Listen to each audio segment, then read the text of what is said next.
2610 টাকা A B এবং C এর মধ্যে এরূপভাবে ভাগ করে দিলাম যাতে এ 1 টাকা পেলে বি পায় 20 পয়সা, বি 1 টাকা পেলে সি পায় 20 পয়সা।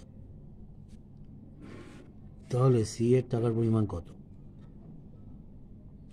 তাহলে এখানে কী পাচ্ছি না, এ আর বি এর টাকার অনুপাত হচ্ছে এ যদি 1 টাকা পায় বি পাবে 20 পয়সা।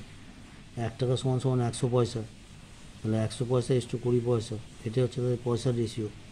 আর বি হচ্ছে বলেছে কি বি পায় 20 পয়সা, বি এর 1 টাকা পেলে সি পায় 20 পয়সা।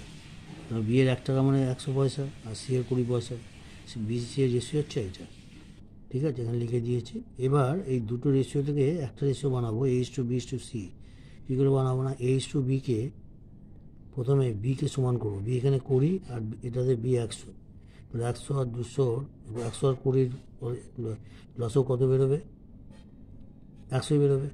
তাহলে 20কে 100 বানাতে গেলে 5 দিয়ে গুণ করতে হবে, ওই জন্য 1 নম্বর অনুপাত থেকে 5 দিয়ে গুণ করো। আর এটা তো বি 100 হয়েই রয়েছে, তখন একে 1 দিয়ে গুণ করো। তো গুণ করলে দাঁড়াচ্ছে A is to B equal to, যদি 5 দিয়ে গুণ করি 500 ইস টু 100, আর বি ইস টু সি পাচ্ছি 1 দিয়ে গুণ 100 ইস টু 20।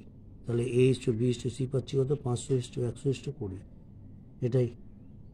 এবার প্রত্যেকটা 0 0 কেটে দাও, তারপর 2 দিয়ে কাটো, কাটলে হবে 25 ইস টু 5 ইস টু 1। এইটা হচ্ছে তাদের অরিজিনাল টাকার রেশিও। তাহলে সি টাকা পাবে কত না, মোট টাকার কত, সি এর ভাগ হচ্ছে 1 ভাগ, ঠিক আছে। আর টোটাল ভাগ কত, 25 প্লাস 5 প্লাস 1, 31 ভাগ। তাহলে 31 ভাগের 1 ভাগ পাবে সি, তাহলে মোট টাকার 1/31 ভাগ পাবে। অর্থাৎ মোট টাকা হচ্ছে 9610 টাকা দেওয়া আছে, ইন্টু 1/31 ক্যান্সেল করলে বেরোবে 310 টাকা। অর্থাৎ অপশন বি হচ্ছে উত্তর, বি অপশন বি অ্যান্সার। ঠিক আছে, থ্যাংক ইউ।